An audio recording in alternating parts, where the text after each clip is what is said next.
Olá! Sejam todos muito bem-vindos! 21 horas Brasil, 5 da tarde aqui em Los Angeles. E a gente está começando a nossa live de todos os domingos. Sejam todos muito bem-vindos. Vou dar um tempinho aí para o pessoal entrar. Simone está chegando. Bem-vinda, Simone. Bem-vinda, Bianca. E aí, pessoal? Como é que foram de final de semana por aí? Espero que todos bem. Espero que tenham conseguido descansar ou desopilar, curtir um pouco o final de semana dentro das nossas possibilidades. Por aqui a gente continua com os dias muito quentes, muito quentes. Parece que vem uma nova onda aí de calor, talvez não tão agressiva quanto foi a última, mas a gente ainda continua aqui com temperaturas bastante altas. Para quem tá chegando, eu vou pedir aí que vocês cliquem no coraçãozinho, que assim o Instagram avisa mais pessoas que a gente já tá ao vivo. Quem quiser também encaminhar essa live para outras pessoas, avisar. Obrigada, Simone, são os teus olhos. Quem quiser avisar para outras pessoas que a gente já tá ao vivo, ó, basta clicar aqui nesse aviãozinho, daí tu consegue encaminhar para outras pessoas avisando que a gente tá na live, que a live já tá começando e outras pessoas podem se juntar a nós também. Muito legal. Bom, pessoal, a nossa conversa de hoje vai ser, o nosso tema de hoje é perdas e lutos.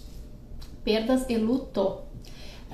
E a minha convidada vai ser a Ângela Pratini Seger, com quem eu já tive o prazer de estar mais próxima profissionalmente também, e com quem eu criei uma linda amizade, assim, gosto muito da Ângela, e convidei a Ângela para a gente falar, porque justamente convidei a Ângela para falar desse tema, por ela ser especialista no assunto. Então, assim, colega também, a Ângela é psicóloga, mestre em educação pela PUC do Rio Grande do Sul. Ela é psicoterapeuta com ênfase no atendimento a enlutados, tanto famílias como indivíduos. É coordenadora da especialização em intervenção em situações de luto pelo CEF, que é um centro de estudos lá em Porto Alegre. Coordenadora do CORA, que é o Núcleo de Estudos e Atendimento ao Luto também do CEF. Então já vou chamar a Ângela para se juntar a mim. Nossa conversa.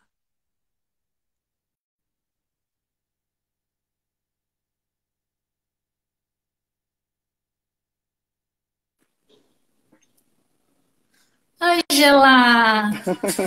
Oi, tudo bom? Boa Vamos falar noite. contigo. Ai, muito bom, né? Fiquei super feliz também.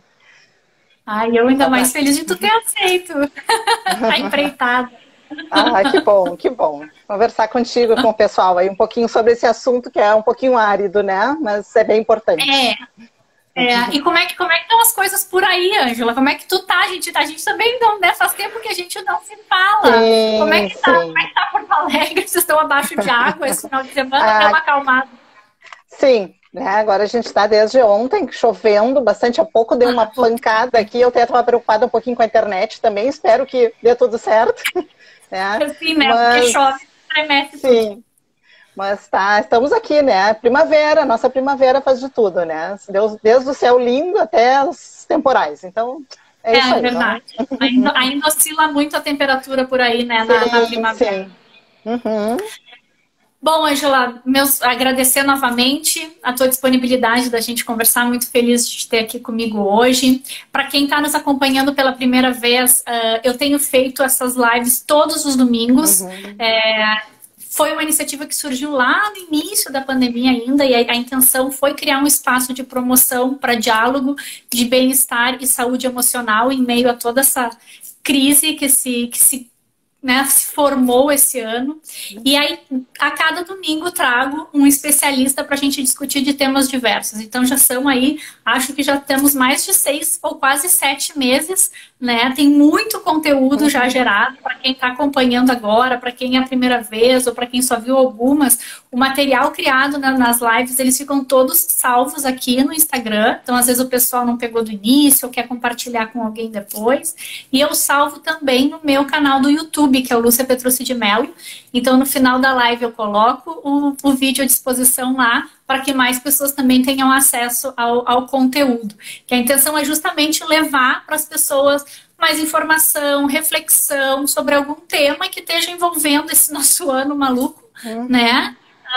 Que, enfim, né, apesar de todas as situações adversas, acho que ao mesmo tempo ele também acabou, 2020, acabou criando um espaço de oportunidade para a gente discutir conversas, refletir, conversar, discutir, enfim, temas que talvez até fizessem parte do nosso dia a dia, mas que a gente estava, enfim, né, muito absorvido pela correria, pelas circunstâncias, no piloto automático, e a gente não dava muita bola para eles, né?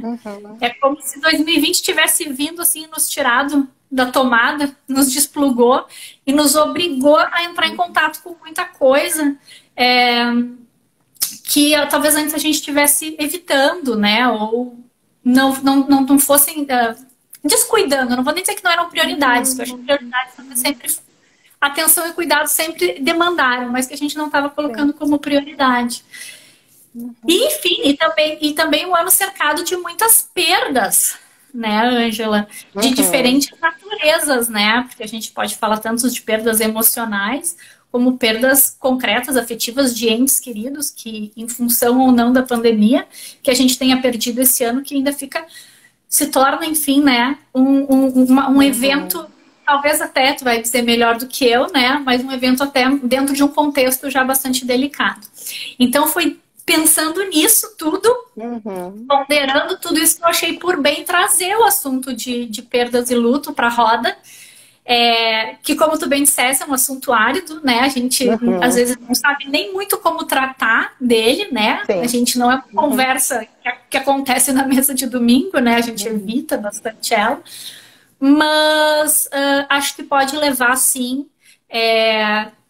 conhecimento, acalento, enfim, acalentar para muitas pessoas que talvez estejam passando e que talvez nem se deem conta de que estão vivendo, né? É uma perda. Qual a tua visão como especialista desse ano e desse cenário que a gente foi, né? Sim.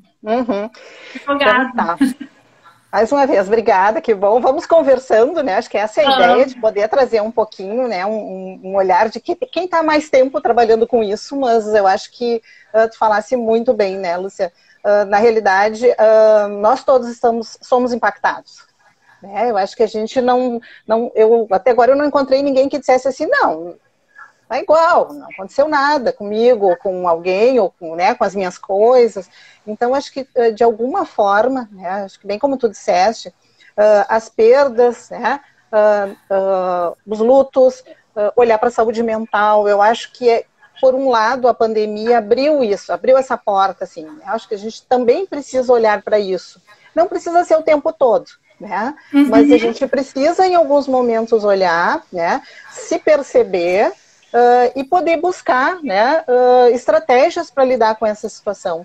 Seja, né, quando a gente está vivendo no dia a dia, seja, às vezes, até de buscar, né, um auxílio profissional quando a situação foge, né, um pouco do nosso controle, assim, já está nos trazendo um sofrimento extremo, né? Mas eu acho que tu trouxeste muito bem, assim, eu acho que uma das coisas que mais marca esse ano, né, é a questão das perdas. Assim, quem de nós lá em janeiro de 2020, né, eu tenho um colega que diz assim, e ele já disse, esse ano já era diferente, porque era 2020. Já não era para ser um ano qualquer, né? Não era para ser um ano qualquer. Quem lá em janeiro, né, quando a gente estava lá comemorando, imaginou que as coisas iam acontecer dessa forma, né? Porque foi, sei lá, no meio de janeiro que tudo começou a chegar para nós, como informações e tal, e aí tudo foi muito rápido, né, acontecendo. E eu acho que desde então, né, acho que a gente tem sido desafiado, né, de todas as formas, assim, a lidar com as situações, a achar, né, recursos, às vezes nos sobrecarregando em alguns aspectos, né? Então acho que eu entendo esse ano como um ano de muita mudança, né, de um ano de crise, né, vai nos colocar nesse papel que tu colocaste, que é nos virar de cabeça para baixo, é fazer com que a gente tenha que lidar com as situações de uma outra forma. A forma antiga já não está mais funcionando, né? Então, né, o tal do novo normal será, né? Não sei, né? E o que vai ser isso outra, também, né? Exatamente, a gente está vivendo, né? Nós estamos aqui, então, mais ainda, né? A gente está em plena, né, vigência de tudo isso. Então, assim, né, eu acho que dá para a gente pensar que a primeira coisa que a pandemia nos trouxe foi a gente se dar conta, que é uma coisa que a gente se dá quando a gente se depara com a morte, é a nossa perda de controle. É aquilo que a gente tem como uma sensação que nós temos controle sobre as nossas decisões, sobre a nossa vida, sobre, né, que eu vou fazer daqui a uma semana, 2 dias, né, viagem no final do ano, enfim, né, que eu vou encontrar com tal pessoa, que a gente vai tomar um café, que eu vou seguir fazendo, né, o meu trabalho. Então, acho que as crises nos trazem isso e a pandemia nos trouxe claramente, né, assim, a gente não tem controle sobre tudo. Né? E a gente briga com isso, né? Nós não aceitamos, né? A gente quer ter o controle, porque o controle é o que nos tranquiliza, né? Então, assim, eu acho que eu gosto muito do que o Parks fala sobre a perda do mundo presumido, né, nessas situações. O que é o mundo presumido? É o mundo que nós conhecemos, né? Como eu percebo a minha vida, o meu mundo, como ele está organizado, o que eu tenho para fazer nos próximos dias, né? Qual é o meu trabalho? Qual é a minha identidade como, né, pessoa vinculada àquele trabalho? Quem são os meus amigos que estão por perto? Quem é a minha família? Que essas pessoas estão por ali? Que eu vou, como eu estava dizendo, vou me encontrar, vou fazer, né? E quando uma situação dessas acontece, o que tem? Tem um corte, né? Então tem um corte e esse mundo que eu conhecia, que era, né, ir para o trabalho, fazer isso, ele foi todo transformado, né? Não, agora a gente trabalha dentro de casa, quem pode, né? Alguns nem puderam trabalhar, alguns perdem, né? Então, o trabalho é em casa, daqui a pouco tu vai para dentro de casa e convive, assim, de modo intenso com a família, nem sempre as relações são boas, né? E mesmo quando tem os atritos, mas às vezes não é tão saudável e tranquilo assim, né? Tanto que a gente tem visto aumento da violência doméstica, né? Então, e outras questões. Então, assim, eu acho que essa mudança, né, ela nos colocou nesse grande dilema. Bom, o que a gente vai fazer com isso, né? E seguiram, então, né, por um tempo as nossas perdas, que ainda algumas se mantêm, né? A perda do contato com as pessoas pelo distanciamento, né? Tudo bem, a gente tem recursos, ainda bem, né, para minimizar, mas estamos distanciados, né? O medo que vem, que é de perder quem a gente ama, né? Perder o emprego, que a gente estava falando agora, né? Perder a própria vida, né? Então, também quando a gente está lidando com algo que é pouco conhecido, né? Acho que agora é um pouco mais conhecido, mas também não plenamente, ainda a gente também tem esses temores, então tudo isso vem, né? A gente fica numa situação de vulnerabilidade muito alta, né? Justamente pela perda desse controle. Eu já não sei muito bem o que vai ser daqui a uma semana, quiçá daqui a um mês, né? Como é que vai estar a minha vida. Sim. E como não é só eu, né? Sou eu, é família, é o mundo, né? Então, assim, está todo mundo ainda tentando entender como lidar. Algumas coisas já foram definidas a partir do avanço, mas outras ainda estão em aberto. Né? Vamos ter segunda onda, como é que vai ser, o que vai acontecer, quando vem a vacina. Então, tudo isso é perder, né, esse contexto, assim. Fora a sobrecarga de trabalho, de estresse, né, tudo que acabou vindo, assim.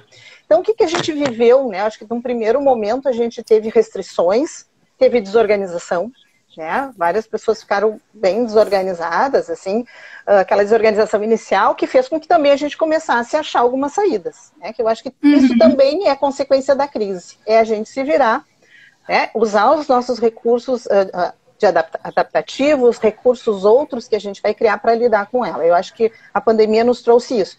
E sim, né, tu começasse falando que eu acho que é a perda que a gente não quer viver, é aquela mais difícil, né, assim, pelo menos para a maioria das pessoas, que é a perda por morte, né? E que ela veio, nesse caso, com complicadores, né? Porque, por exemplo, se eu tenho uma pessoa que está com uma doença e eu sei bom, essa doença, né, ela é fatal, vai levar essa pessoa à morte, o que vai acontecer? Eu posso me organizar para estar mais perto dela, para tentar dar um conforto melhor, né? Para fazer movimentos, até que a gente chama de movimentos de despedida, né? De fechamento de ciclo.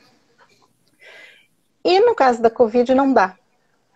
Pela possibilidade, né, de contágio, pelo risco, por tudo, né? Sim, então, assim, a pessoa não consegue nem acompanhar o familiar no caso de uma internação. Isso. Todo o processo... Chega ali, separa, né? Vai e fica. É simplesmente uma ruptura muito abrupta, né? Isso.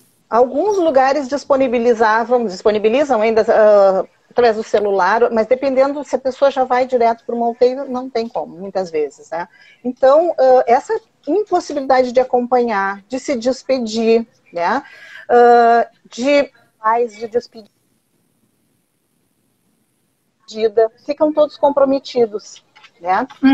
E, consequentemente, o que acontece, né? Também fica comprometida a nossa possibilidade de ter apoio das pessoas, porque a gente está distanciado. Os velórios precisam ser restritos, né?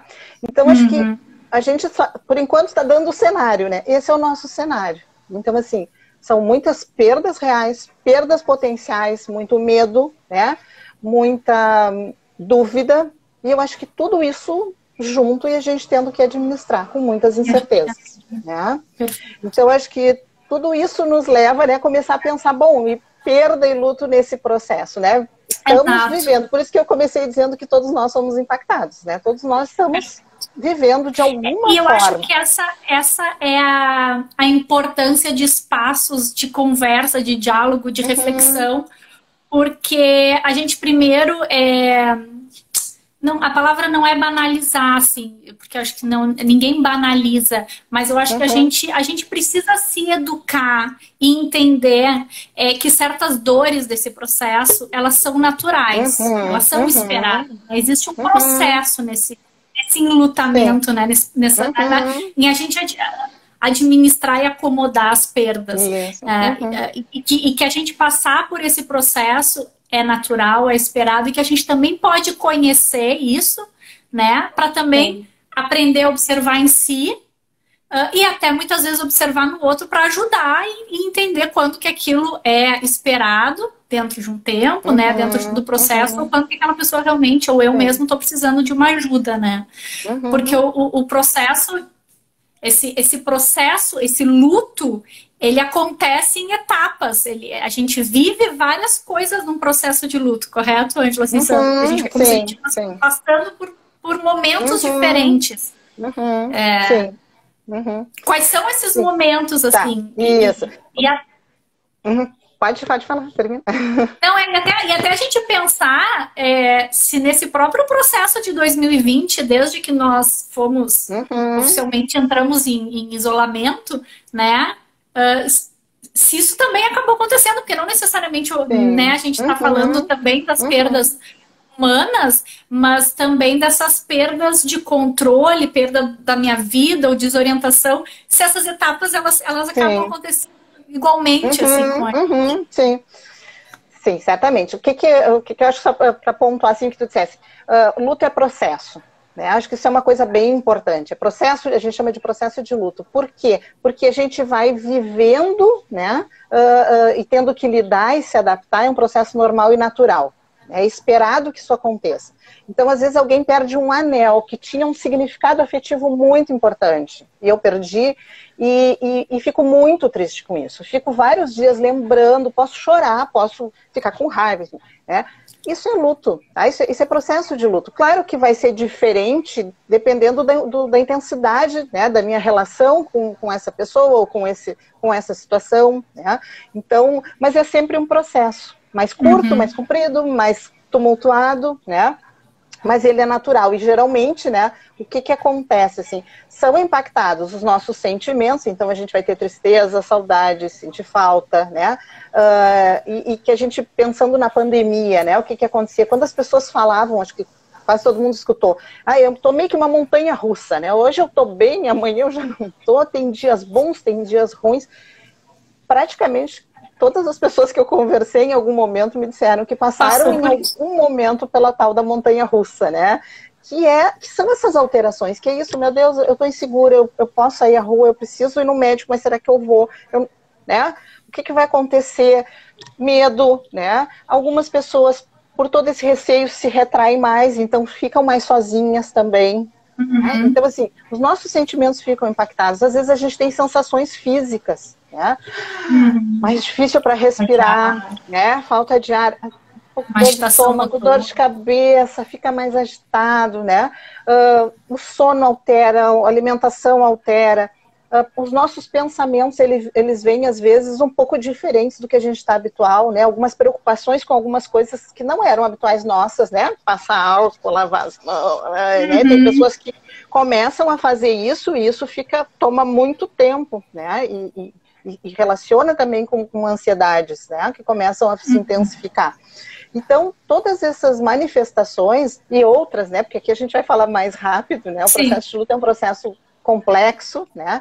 É individual, cada um vive do seu jeito, né? Cada um reage a esse processo considerando vários fatores, inclusive de personalidade, né? De jeito de ser, jeito de lidar com as situações,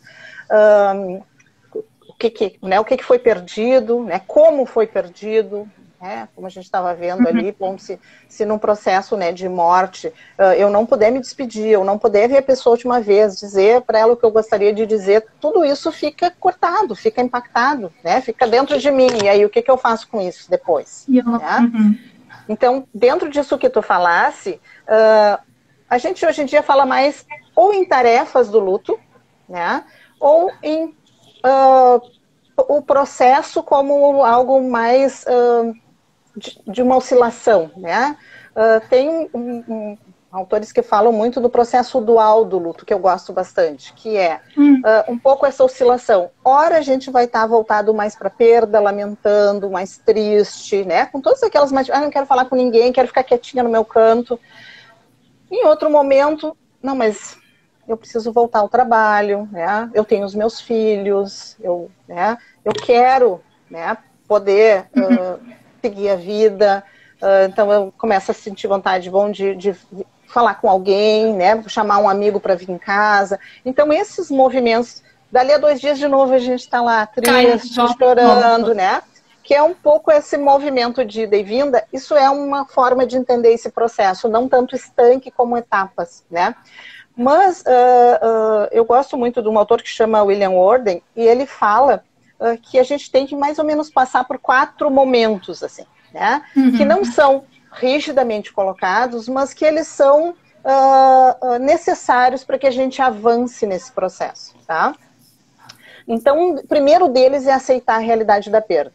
Como tu dissesse, né? Tem pessoas que demoram mais, tem outras que de cara já, opa, mudou tudo, o que eu vou fazer, né? Como eu vou fazer e reagem de uma outra forma. Mas a primeira coisa que a gente precisa é aceitar que, de fato, bom, aquela nossa vida que a gente tinha antes não tem mais, né? Seja porque a pessoa morreu, seja porque eu perdi o emprego, eu vou ter que dar um jeito, seja, né, porque a gente ainda não está podendo sair para a rua, né, com tranquilidade, né? Então, assim, eu preciso aceitar que eu tenho uma perda e que as coisas aconteceram, né? E o segundo passo é o que eu vou fazer com isso, tá? Então, por isso que são tão importantes os rituais, né? Os rituais de despedida, eles são fundamentais. A gente sabe que é difícil, e tem pessoas que têm mais dificuldade de participar, mas eles são importantes, né? Porque tu vai lá e tu concretiza, né? Tu consegue, seja, né, te despedir mentalmente, fazer uma oração, aí vai depender das crenças também, das, né? Tuas crenças, mas fazer o teu ritual dessa passagem. Isso, e que hoje, né, tem se trabalhado no sentido de fazer esses rituais de uma outra forma, né? Então, já que não é possível dessa forma, é de uma outra forma. E, né, antes já se fazia se propunha outros rituais, né? Também está se pensando para agora, a gente tem finados agora em novembro, né? Então, como que a gente vai lidar, né? Então, o nosso grupo que trabalha com enlutados e estuda sobre isso, tá pensando algumas estratégias também para propor, né, para poder trabalhar, né, porque vai ser essa nossa realidade esse ano, né, e é um momento de pensar, né, nessas pessoas, de poder, então, se permitir, né, lidar com essa perda. E aí a segunda etapa, que é a etapa mais complicada um pouco, é processar a dor do luto, que é um pouco o que tu estava dizendo, assim, bom, é uma perda, tem sofrimento e a gente precisa sofrer. Né? A gente precisa sofrer em que sentido? Esse sofrimento a gente tem que viver, né? Porque ele vai nos ajudar. Tem que se permitir viver o sofrimento, né? Claro que tem alguns balizadores para a gente cuidar, né? Para que se o sofrimento está intenso demais, né? Provavelmente essa pessoa vai precisar de algum suporte. E penso, né? Naquele e seguindo, né? Durando um tempo maior, né? Impactando muito a vida dela, mas processar a dor do luto sofrer, é identificar que a gente sente culpa, né? É identificar que a gente às vezes fica com raiva da situação, da pessoa, né? De tudo. É identificar que, bom, né? Eu me sinto muito sozinha com tudo isso, né? E aí o meu movimento às vezes é me fechar mais, então poder ter também essa rede de apoio, pessoas que possam vir me auxiliar nesse momento. Então, é entender, né, emocionalmente, vivenciar emocionalmente e entender, bom, né, que essa pessoa não vai voltar, que essa situação não vai mudar, então, né, e também podendo expressar, né, não guardar, mas expressar, compreender, né, falar 2, 10 vezes que seja, quantas forem necessárias, né, para a gente ir processando, né. Depois, a gente precisa, então, se ajustar ao mundo sem a pessoa que morreu. Né? Então, aquilo que a gente estava falando antes. Bom, eu quero a minha vida de antes. Ela não vai ser igual. Isso não vai ser mais possível. Não vai mais possível. A gente vai ter que, né, poder aceitar, porque a gente, durante um tempo, a gente briga com isso, a gente não quer, né? E poder, então, se reacomodar. Pensando, né, na pandemia, eu acho que indo além um pouco, né, da questão de alguém que morreu, agora também, como a gente viu, várias pessoas perderam seu emprego, perderam, né, relacionamentos, quantas separações, divórcios, né, aconteceram agora. Então, assim, bom, né, viver essa dor e começar a se ajustar, né, a uma realidade sem essa pessoa. A diferença, né, que é o que nos permite também essa movimentação de criar, de poder pensar outras estratégias, é que a pessoa que morreu, ela não volta. Né? Mas eu posso sim daqui a pouco ter um outro emprego, eu posso sim daqui a pouco ter um outro relacionamento, eu posso reconstituir uma amizade que eu rompi porque a pessoa, né, sei lá, não queria cuidar, né, da saúde, botava os outros em risco, sei lá, né? Cada um vai ter os seus motivos. Então, assim, né, essas coisas eu posso resgatar. Mas igual eu vou ter que me reajustar, porque também, né, às vezes um relacionamento acabou e não vai voltar, né, e a gente vai ter que lidar com isso também, até para poder seguir adiante e ter outros relacionamentos mais adiante ali, né. Então, se ajustar a essa realidade, né, de que a pessoa não está aqui, e desse mundo, né, nosso, que a gente constituiu, até porque a gente também, nesses momentos, às vezes não se dá conta, mas ao romper ou perder algo no momento atual, a gente perde o futuro também. Né? Por quê? Porque muitas vezes a gente tinha planos, não o futuro todo, né? A gente perde partes a referência colocadas no futuro. Isso. E assim, ó, por exemplo, um casal, né?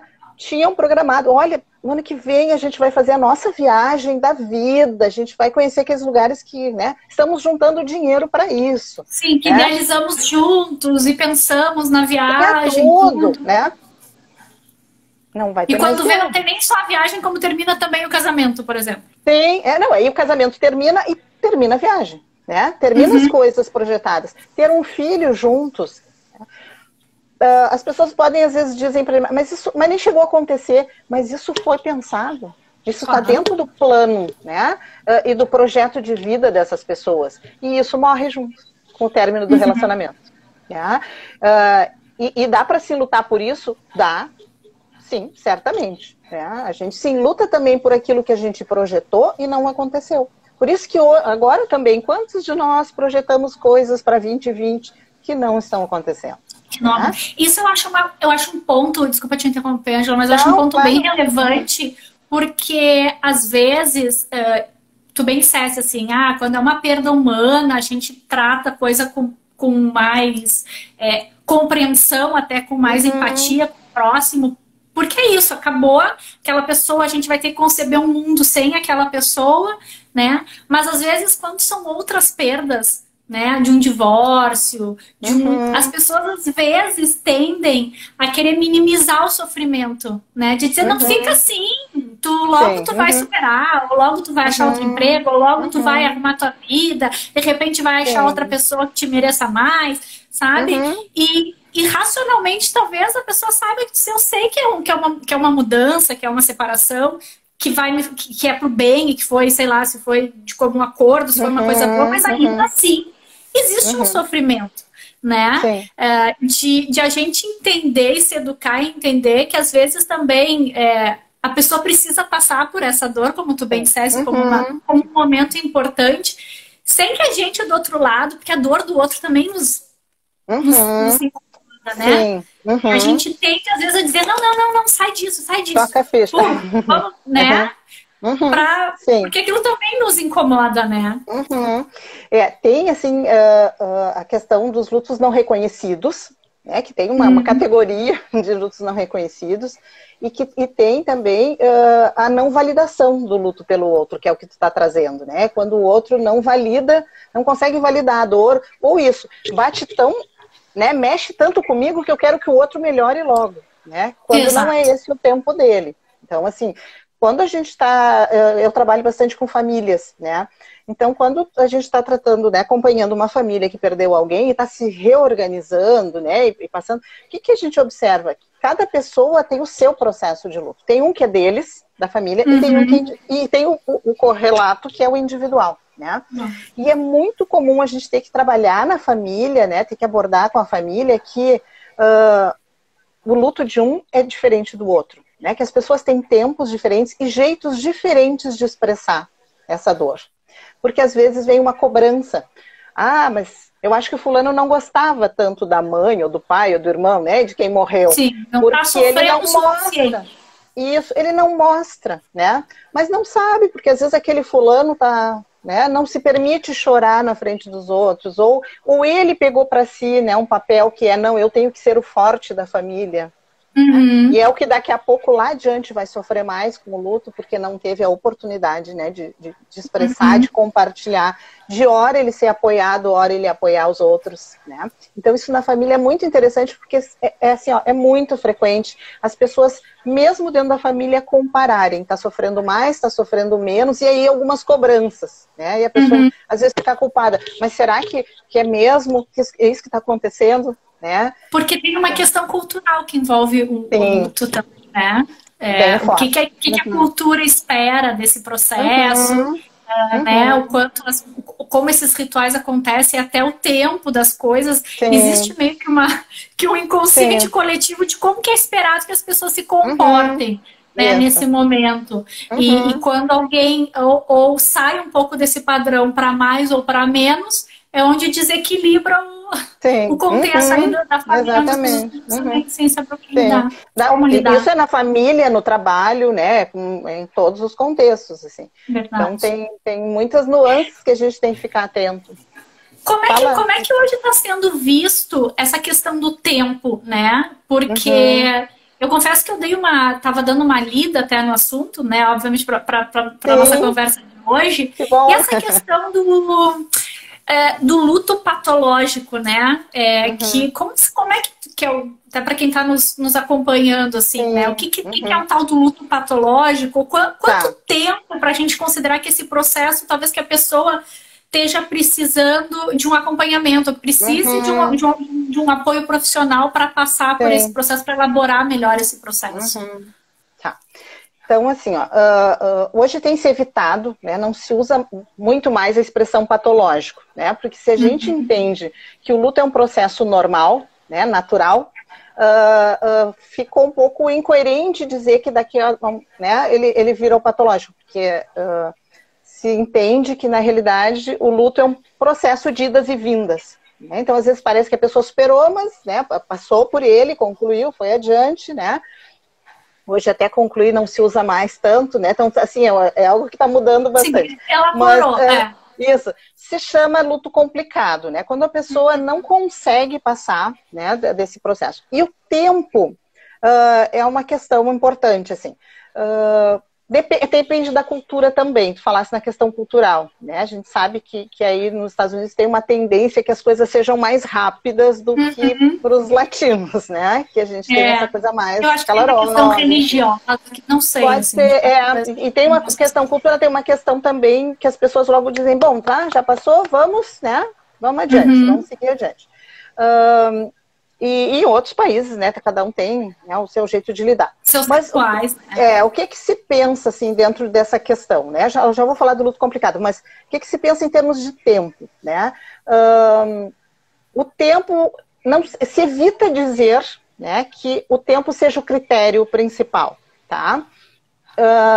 É um conjunto de critérios. A gente vai ter que se encontrar de novo para falar de todos os critérios. Mas é um conjunto de critérios. Sim, não dá para dizer só assim, tá? Porque senão as pessoas também se apegam ao tempo e aí dizem, olha aí, já fez 6 meses e um dia complicou. Isso, não é. Não, tempo sim, né? Bom, a gente pega uma pessoa que está 2 anos enlutada, que não conseguiu, né, voltar para a vida dela, que é a quarta tarefa ali, né? Reencontrar uma conexão com quem morreu e dar seguimento à vida, né? Seguir, construir, né, uma outra vida a partir daí. O tempo vai passando e ela não vai conseguindo. Bom, temos que, né, prestar atenção no que pode estar acontecendo. A intensidade das reações, né? Principalmente, assim, muitas vezes a pessoa começar a usar outros recursos como para aliviar essa dor, como aumentar o uso de bebida alcoólica, como buscar outras substâncias, se isolar. Então, todos os comportamentos que são muito exacerbados, acentuados, assim, que estão fugindo ao que era o habitual dela, né? E uma dificuldade muito grande de retomar alguns aspectos da vida que antes lhe eram prazerosos, como encontrar pessoas, o próprio trabalho, ou estudo, enfim, né? São indicadores que ela possa estar, assim, sobrecarregada com esse luto e esse luto não estar avançando. Tá? Então, ele é como se ela congelasse num determinado ponto, e aí, dependendo também do ponto que ela congela, a gente tem um tipo de luto. Alguém, uma hora, botou ali rapidinho sobre o tipo de luto, né? Complicado. Sim. Quando a gente está falando do tipo de luto, é quando o luto complica, né? E aí a gente pode ter o luto crônico, por exemplo, que é aquela pessoa que entra em luto e não sai mais, ela fica a vida toda em luto, vamos dizer assim, né? Até ela conseguir, às vezes é uma outra perda que faz com que isso, né, seja revisto e ela ou busque uma ajuda, ou, né, às vezes com alguns recursos próprios, ela consegue se dar conta que, opa, né, perdi outra pessoa e agora, né? O luto adiado, que é essa pessoa que bota o luto embaixo do braço, que nem eu digo, e toca a vida, né? Não dá para olhar para isso agora, porque né, eu tenho que ser o forte, se eu cair, né? Tenho filhos isso pequenos, pode aparecer num outro contexto lá na frente. Isso, ele provavelmente vai aparecer, né? O mascarado, que é aquela, parece que a pessoa está sofrendo, mas não é por o luto, e depois a gente identifica que tem um ou vários lutos, né? Principalmente quando a pessoa tem mais perdas, às vezes perdas múltiplas, né? Num mesmo evento, né? Ou perdas. Como a gente teve muitas famílias, né, nesse cenário, que acabaram perdendo mais de um ente, né? Nessa sequência, assim, a família ficou lá 3, 4 doentes, e nisso foram 2 ou 3, né? É verdade. Então, assim, todas essas situações, elas sobrecarregam, né? Imagina viver o luto de uma pessoa, viver o luto de 3 ao mesmo tempo. Exato. Sabe, né? Então, e perder o emprego, e, né? e não conseguir, estar longe das pessoas, né? Não poder visitar os pais, por exemplo, que são idosos. Então a gente vai somando, né? Por isso também que infelizmente se espera, né, Lúcia, que tenha um aumento a gente já está percebendo um aumento do sofrimento, né, psíquico, e que provavelmente a gente vai ter um aumento, um deterioro da saúde mental, né, das pessoas, assim, que também, por consequência de tudo que a gente está vivendo, assim, também é um processo que é esperado pós-guerra, pós grandes tragédias, né, ou situações de crise, de muito impacto, assim, é esperado. Claro. Então, também a gente vai ter um cenário pela frente um pouquinho complicado aí. Porque nós somos seres sociais, né? A nossa rede de apoio, especialmente nesses momentos, faz muita diferença. Né, na nossa vida. Sim, isso enquanto tu explicava um pouco desses tipos, dos tipos de luto e das questões do próprio processo, eu fiquei justamente me questionando isso, assim, porque são tantas limitações que a gente está vivendo de mobilidade social, de aproximação social, e limitações que nos impedem muitas vezes até de conseguir construir minha vida daqui para frente, porque daqui a pouco o meu trabalho, não sei muito bem como é que tá, ou se já tá diferente, minha pergunta, não sei, enfim, né, vou fazer ela igual, mas assim, isso pode acabar sendo elementos que tornem esses lutos ainda complicados, ou compliquem os lutos por conta dessa circunstância, porque as pessoas vão ter que dar conta disso em algum momento, emocionalmente, né? Psicicamente, que era justamente o que eu estava falando. Sim, esse é o risco, né? São muitas demandas que podem sobrecarregar. Claro, a gente também sabe que algumas pessoas já têm uma história prévia, né, de dificuldades, e que às vezes, essas dificuldades elas se tornam quase intransponíveis, né? Mas pessoas que muitas vezes também não tinham dificuldades antes, emocionais, agora, né, são impactadas, são muito mobilizadas por essas perdas, né, por esse somatório, né? São, como a gente está vendo, são múltiplas perdas, podem ser múltiplas perdas de muito impacto para algumas pessoas. Né? E isso, né? Acho que tem um cenário que está aí também incerto, né? De volta, né, a essa convivência, como é que isso vai ser, né? As pessoas também a gente está vendo que algumas pessoas estão voltando para a rua, pelo menos aqui, né? E tem uma reação, né? Tem uma reação das outras pessoas, então isso também está acirrando. Essa necessidade, né? Também, né? Porque essa coisa do risco, psiquicamente a gente também tem um limite, né? Quando o risco apareceu, ele tinha um tamanho. Quando a coisa se prolonga no tempo e acaba ficando por um tempo tão indeterminado, a gente começa a redimensionar esse risco.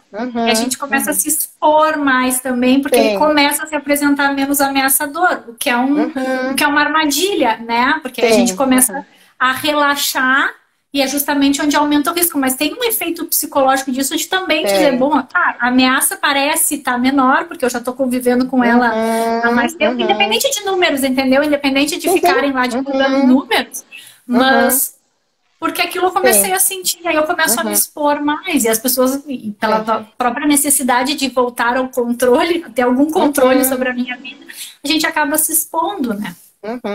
Eu vejo aqui tá a mesma coisa, sabe, Ângela? O movimento na rua, as pessoas, a retomada, assim, dentro do que vai dando acesso, onde abre uma coisinha, as pessoas estou podendo ir, E também tem várias questões que permeiam aí, né? Mas eu acho que isso que tu falaste do redimensionar, né, o risco, assim, acho que a gente foi apostando que ia ser um mês, né?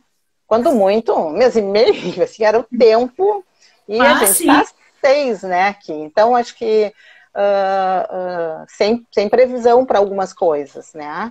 Então, eu acho que isso certamente vai trazendo um desgaste, né, emocional também difícil, assim. Como tu disseste, né, acho que a gente também está vendo que algumas coisas são possíveis com cuidados, né? Então, também tem que ir por aí. E acho que o que tu dissesse, assim, dos eventuais complicadores por conta desse cenário, e o espaço aqui é justamente também da gente trazer essa reflexão e essa instrução, de as pessoas saberem que existem o próprio CEF, por exemplo, em Porto Alegre, outras instituições aí pelo Brasil afora que estão fazendo os atendimentos online no CEF. Estamos fazendo atendimentos online, tem um grupo também de enlutados online, que acontece toda semana.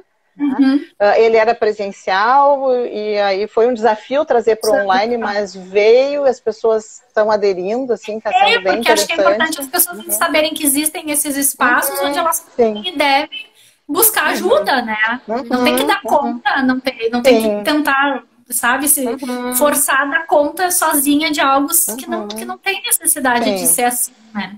Não tem necessidade de ser assim. E Ângela, esse tema tão delicado, assim, né? A gente naturalmente não se sente confortável em conversar sobre ele. Como é que a gente educa? Né? Como é que a gente Estava esperando essa tua pergunta.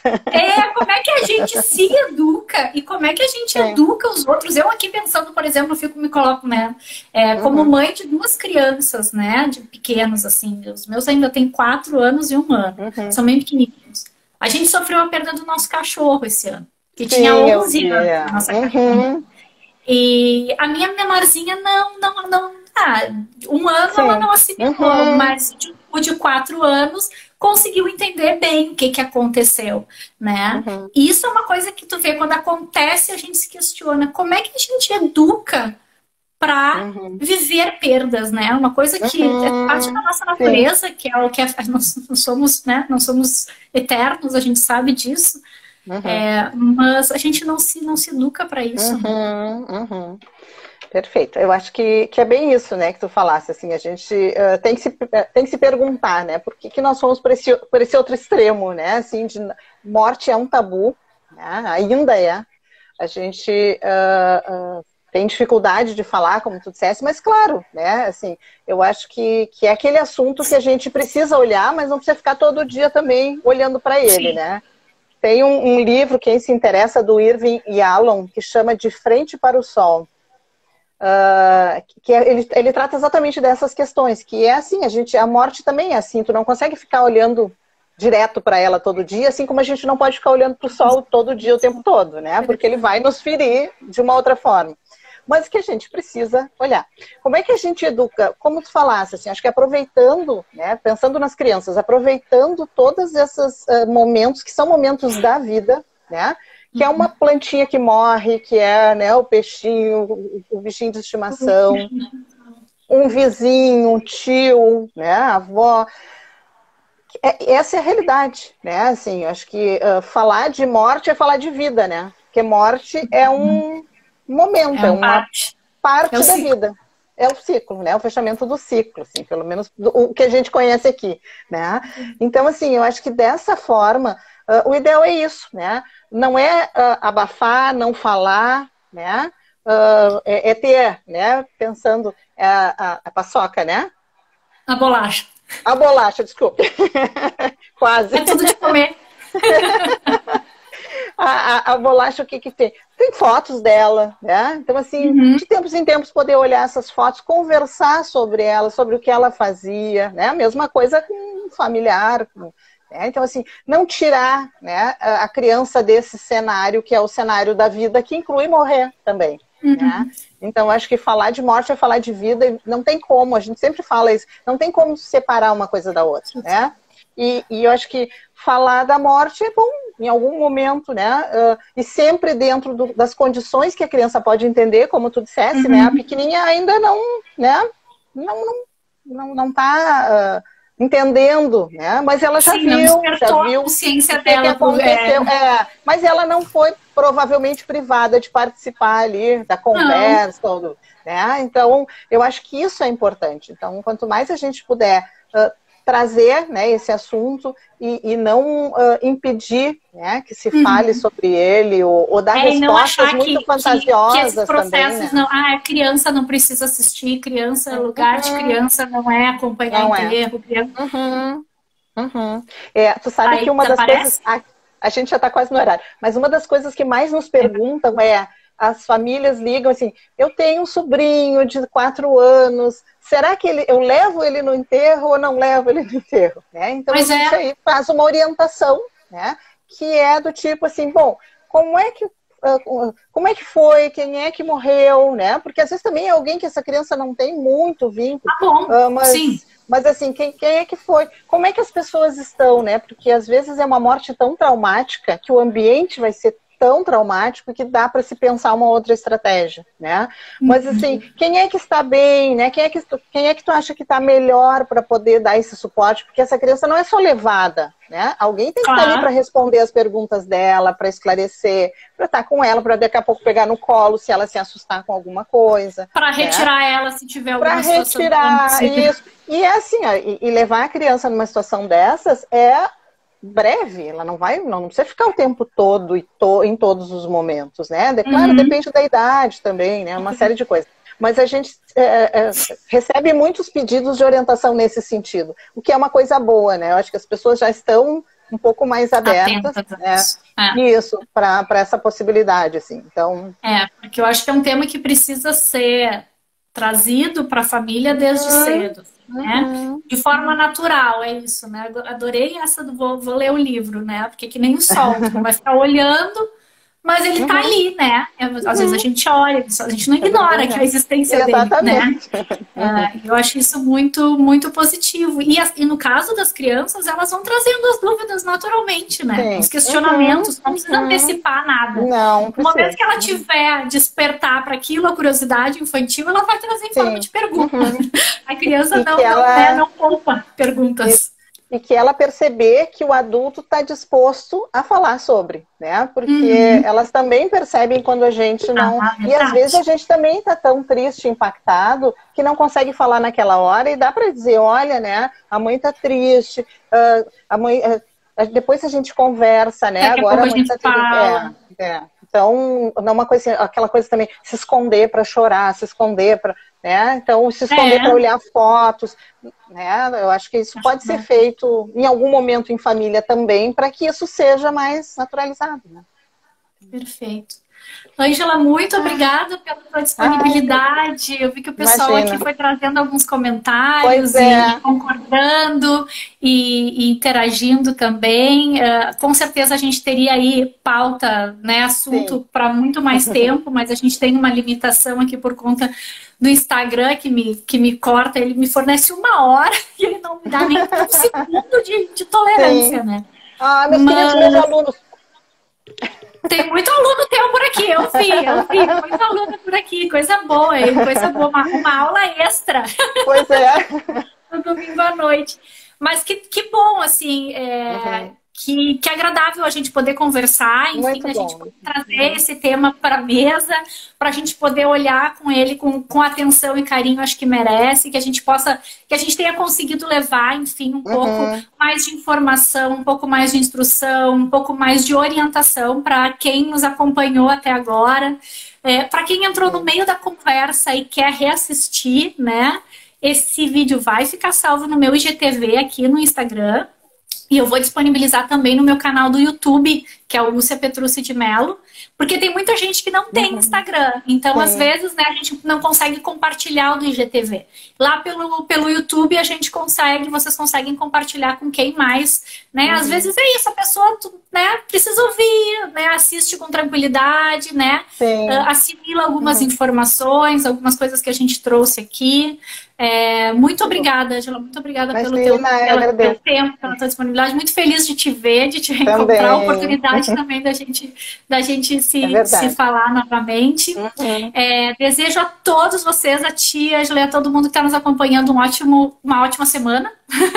Uma boa noite já, né, que é final de tarde. É verdade. Mas uma ótima semana também. Então tá, um beijo, obrigada. Obrigada, Ângela. Tchau, tchau. Obrigada, tchau. Gente, mais uma vez, muito obrigada por todos que estiveram aqui nos acompanhando. Domingo que vem eu volto, como todo domingo eu faço uma live aqui no meu perfil do Instagram, para quem está chegando aqui pela primeira vez. É justamente um espaço em que eu converso com convidados de diferentes especialidades sobre diferentes temas, sempre relacionados à promoção de bem-estar e saúde emocional. Para a gente poder ter um espaço aí para refletir, pensar, enfim, né, dialogar sobre temas que estão fazendo muito, enfim, efeito na nossa vida esse ano. Então, que são super importantes para a gente criar um espaço para a gente falar sobre. Obrigada a todos, uma boa semana. Espero vocês no domingo que vem. Tchau, tchau.